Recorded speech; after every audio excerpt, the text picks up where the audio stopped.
Bismillahirrahmanirrahim.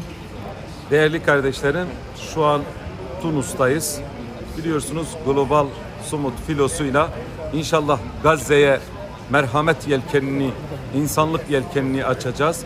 Ve şu an dünyanın dört bir yanından insanlar buraya akın etmiş ve hepsi büyük bir heyecanla bekliyorlar. İnşallah bu filo vesilesiyle Gazze'deki abluka kırılır.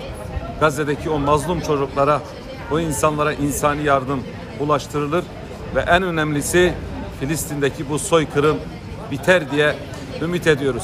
Tüm kardeşlerimize çağrımızdır. Bu filoya herkes ses vermeli. Herkes bulunduğu ortamda Gazze'deki yaşanan bu soykırıma karşı ses vermelidir ve Filistin'in haklı ve meşru davasının sesini yükseltmelidir diyorum. Bismillahirrahmanirrahim. Gazze'deki katliamı sona erdirmek için küresel Sumut filosuna katılmak amacıyla Ankara'dan çıkıp Tunus'a geldik. 1-2 gündür buradayız. Eğitimlerimiz bugünlerde başlayacak.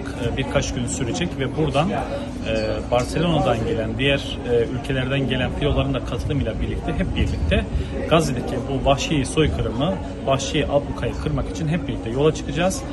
Bu süre zarfında tüm kardeşlerimizden beklentimiz filoyu gündemde tutmaları, bununla ilgili kamuoyu çalışmalarını yürütmeleri, gerekirse basın açıklamaları ile destek vermelerini ve her zamanki olduğu gibi bizlere dua etmelerini bekliyoruz. Esselamu Aleyküm.